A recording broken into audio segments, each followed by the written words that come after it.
Hello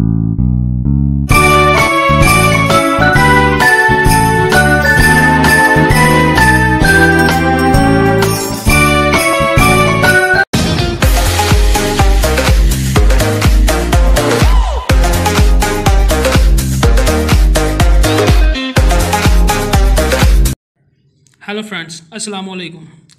आज इस video में मैं आपको एलसीडी के बारे में जनरल जो इसकी इन्फॉर्मेशन है कि किस तरह ये रिप्लेस करने का मेथड इसका क्या है और किस तरह हम डेली इसे रिप्लेस करते हैं और नहीं लगाते हैं। बेसिकली पुराने मॉडल की एलसीडी है मेरे पास, तो मैं इसी के बारे में आपको बताऊंगा सिर्फ।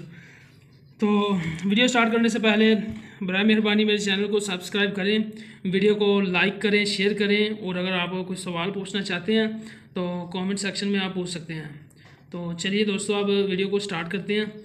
तो यहाँ पे हमारे पास एक चाइना मॉडल की एलसीडी है, आप देख सकते हैं।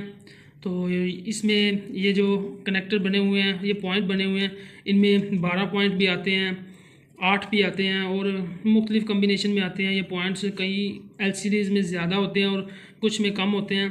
तो इनके जो 3 सेक्शन होते हैं, एक लाइट सेक्शन होता है, एक डिस्प्ले और एक और सेक्शन होता है। तो इस वीडियो में मैं सिर्फ लाइट सेक्शन के बारे में बात करूंगा, डिस्प्ले सेक्शन के बारे में वीडियो बनाऊंगा तो लंबी हो जाएगी। तो चलिए शुरू करते हैं।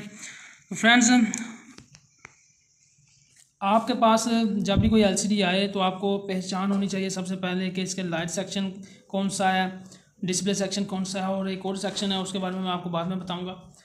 तो ये जो एक तरफ के जो 4 पॉइंट होते हैं, ये दोनों तरफ में होते हैं, यानी कि आप वहाँ से भी देख सकते हैं, इधर से भी। सिर्फ एलसीडी रखने का तरीका थोड़ा सा चेंज होता है, बाकी सब कुछ वैसे ही होता है। तो अभी मैं आपको बताऊंगा।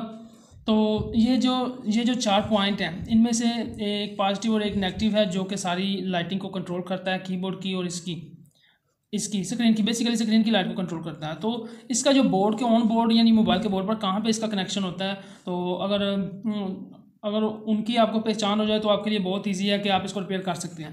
तो फ्रेंड्स, ये जो बोर्ड के ऊपर जो इसका कनेक्शन होता है वो इसका ट्रांजिस्टर, कॉइल और डायोड, ये 3 कंपोनेंट इकट्ठे लगे होते हैं।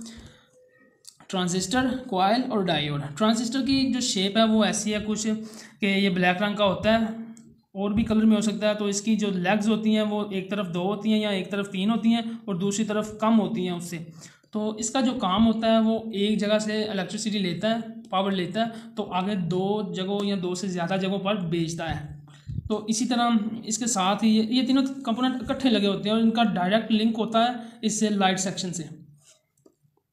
जो लाइट सेक्शन का पॉजिटिव और नेगेटिव एक पॉइंट है ना, उनका डायरेक्ट कनेक्शन इनसे होता है। तो दूसरे नंबर पर आ जाती है, इनके साथ कॉइल लगी होती है। कॉइल का काम ये होता है कि ये ना ये पॉजिटिव है ना ये नेगेटिव है।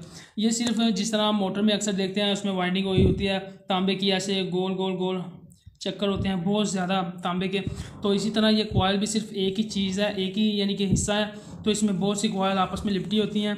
अगर ये कंपनी को पता है, उन्होंने सीधी लगाई है कि उल्टी लगाई है। अगर ये सीधी लगी हो तो ये जो होती है आने वाली पावर को बहुत ज़्यादा मजबूत कर देती है, उसको इन चक्रों में घूम घूम कर वो बहुत यानी कि पावरफुल हो जाती है। और अगर ये उल्टी लगी हो सर्किट में तो ये आने वाली ज़्यादा करंट जो होती है उसको कम करके, तो आगे जो सेंसिटिव लगा हुआ है पार्ट, कोई कंपोनेंट लगा हुआ है सेंसिटिव है बहुत ज़्यादा, तो वो इसकी ताकत को, करंट को कम करके उस जो कंपोनेंट है उसको सेव कर जाती है, उसे बचा जाती है।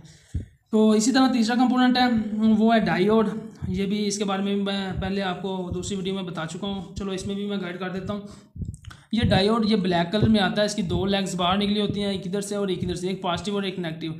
तो ये डायोड बेसिकली एक पावर है जो कि बैक फ्लो को रोकता है करंट के। फॉर एग्जांपल अगर यहाँ पर एक आईसी है और एक यहाँ पे, या फिर 2 कैपेसिटर हैं, एक यहाँ है, एक यहाँ है, तो इसका सिर्फ ये काम है कि ये करंट को एक तरफ से इजाज़त देगा, यहाँ से निकल जाए आगे। तो अगर बाज़-औक़ात को बैक जो फ्लो होता है करंट का यहाँ पे यूज़ होने के अलावा जो इजाफी होती है वो बैक की तरफ आती है, तो ये इसे वापस नहीं जाने देता और इस तरह ये पिछले वाले कंपोनेंट को बचा जाता है। तो इसका काम ये है। तो सर्किट में ये तीनों चीज़ें, कॉइल, डायोड और ये जो है ट्रांजिस्टर, ये तीनों जहाँ पे इकट्ठे लगे हैं, तो ये इनका डायरेक्ट लिंक है लाइट सेक्शन से। इन तीनों का डायरेक्ट लिंक होता है लाइट सेक्शन से। और बाज़ औक़ात क्या होता है, हमारे पास LCD आ रही है, उसकी लाइट्स नहीं ऑन हो रही, वो ख़राब हो चुकी हैं, तो इन तीनों में से कोई एक कंपोनेंट ख़राब हो जाता है। तो हम इसकी जो रिपेयरिंग है वो इस तरह करते हैं कि या तो ये सेम फ्रिक्वेंसी का सेम जो वैल्यू का वो हम लेते हैं, तो वो यहाँ पे लगाते हैं, लेकिन हमारे पास अक्सर अवेलेबल नहीं होता, तो ये बहुत छोटे होते हैं और नहीं मिलते, अक्सर आसानी से नहीं मिलते, बहुत वैल्यू का डिफरेंस आ जाता है, शेप का डिफरेंस आ जाता है। तो हम क्या करते हैं, तो हम सेम बोर्ड लेते हैं, सेम फॉर एग्जांपल अगर मेरे पास नोकिया का कोई मॉडल है, 3310 का कोई मॉडल है, 3310 मॉडल है, ठीक है, तो मैं सेम बोर्ड से सेम कंपोनेंट उतार के सेम प्लेस पे लगाऊंगा तो मेरा मसला हल हो जाएगा। तो इसी तरह ये डायोड भी मैं रिप्लेस कर सकता हूँ, कोयल भी रिप्लेस कर सकता हूँ। कोयल का मसला नहीं आता, इतना ज़्यादा नहीं आता, तो वैसे कभी कभी डैमेज हो जाए तो हम ये कर लेते हैं। तो अक्सर क्या होता है, हमारे पास बोर्ड भी अवेलेबल नहीं होता, तो फिर हम क्या करते हैं, तो हम इन तीनों कंपोनेंट को रिमूव कर देते हैं। ये भी एक सोल्यूशन है और पक्का सोल्यूशन है। हम इन तीनों को रिमूव कर देते हैं और रिमूव करने के बाद हम यहाँ पर पॉजिटिव और नेगेटिव को टैली करते हैं, इनको आइडेंटिफाई करते हैं और उनका डायरेक्ट यहाँ से उठा के जंपर पॉजिटिव और नेगेटिव पर दे देते हैं ट्रांजिस्टर के पॉइंटों पर, तो हमारा जो मसला है वो हल हो जाता है। और अब मैं आपको बताता हूँ कि इनमें से पॉइंट को हम कैसे सर्च करेंगे कि लाइट सेक्शन के पॉइंट कौन से हैं। तो ये तकरीबन 12 पॉइंट हैं, तो मैं इनमें से बताऊंगा आपको बाकायदा प्रैक्टिकल करके कि इनमें से जो लाइट के जो हैं पॉइंट पॉजिटिव और नेगेटिव वो कौन से हैं। तो आप देखते रहिए, मैं अभी सेटअप अपना ठीक करता हूँ। तो ये मेरे पास LCD है, तो मैं इसको ओपन करूँगा। अगर LCD नहीं है तो आप उसको एहतियात से यहाँ से रिमूव करें, इसका जो कवर है बैक का।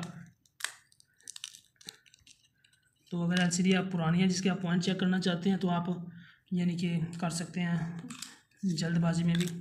तो फ्रेंड्स आप देख सकते हैं यहाँ पर 2 जो है लाइट्स लगी हुई हैं, तो मैं अभी आपको चेक करके दिखाता हूँ कि कौन सी जो है वो इस LCD पे कौन से ऐसे पॉइंट हैं जो इसके हैं लाइट सेक्शन के। तो इसके लिए भी मैं कंटिन्यूटी चेक करूँगा, रेड प्रोब ब्लैक प्रोब जहाँ पे मर्जी आप रख सकते हैं अल्टरनेटिवली। तो मैं एक को इस पॉइंट पे लगाऊंगा और दूसरे से चेक करूँगा कहाँ पे मुझे रीडिंग मिल रही है। एक को मैं यहाँ प्रोब को यहाँ पे रखूँगा इस साइड पे, और दूसरे के साथ मैं टेस्ट करूँगा कि मुझे रीडिंग कहाँ पे मिल रही है। तो ये पॉइंट है एक,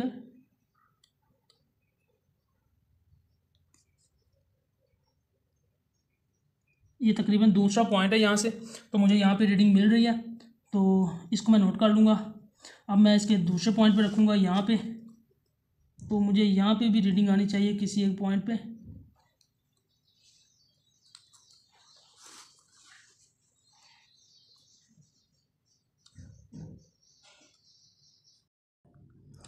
तो अब मैं दूसरा जो पॉइंट है इसका वो सर्च करूँगा। एक प्रोब को मैं यहाँ पे रखूँगा और दूसरी से मैं मीटर की रीडिंग चेक करूँगा। तो यहाँ पे आप देख सकते हैं मीटर बोल रहा है, तो ये दोनों पॉइंट एक साथ ही यहाँ पे मौजूद हैं। इन दोनों को हमने सर्च कर लिया है। अब मैं आपको यही चीज़ सप्लाई पे चेक करके दिखाता हूँ। आपने पावर सप्लाई को ऑन करना है। यहाँ आप देख सकते हैं 3.6 वोल्टेज पे मैंने इसे सेट किया है। तो नेक्स्ट आपने क्या करना है, आपने एक वायर को यहाँ पे लगाना है एक पॉइंट पे और दूसरे को दूसरे पॉइंट पे। तो ये रोशन नहीं होगा। रीज़न क्या है, रीज़न इसकी ये है कि तारों के उल्टे होने से भी ये काम नहीं करता, तो रोशनी नहीं ऑन हुई। तो अब मैं इसको चेंज कर रहा हूँ साइड को। तो आप यहाँ पे देख सकते हैं ये 2 पॉइंट ही डिस्प्ले लाइट की हैं, वो स्क्रीन लाइट जो होती है उसके ये 2 पॉइंट्स हैं। अब इन 2 पॉइंटों की मदद से हम जंपरिंग करके इसका जो लाइट प्रॉब्लम है, लाइट सेक्शन का प्रॉब्लम, वो हम सोल्व कर सकते हैं। तो सिर्फ यही बात समझने वाली है। हम जो डायोड रेजिस्टेंस और डायोड ट्रांजिस्टेंस और जो कॉइल लगे हैं उन तीनों को रिमूव करके ट्रांजिस्टर के पॉइंट पर हम इन 2 पॉइंटों को जंपर कर देंगे, एक पॉजिटिव और एक नेगेटिव। तो हमारा जो लाइट का प्रॉब्लम है स्क्रीन का वो हल हो जाएगा। ये सिर्फ चाइना मॉडल का जो मैकेनिज़्म है वो मैं आपको बता रहा हूँ, और बाकी LCD का मैकेनिज़्म ही मैं बताऊँगा लेकिन दूसरी वीडियो में। सो प्लीज़ मेरे चैनल को सब्सक्राइब करें, लाइक शेयर करें वीडियो को, और अगर आप कुछ पूछना चाहते हैं तो कमेंट सेक्शन में आप पूछ सकते हैं।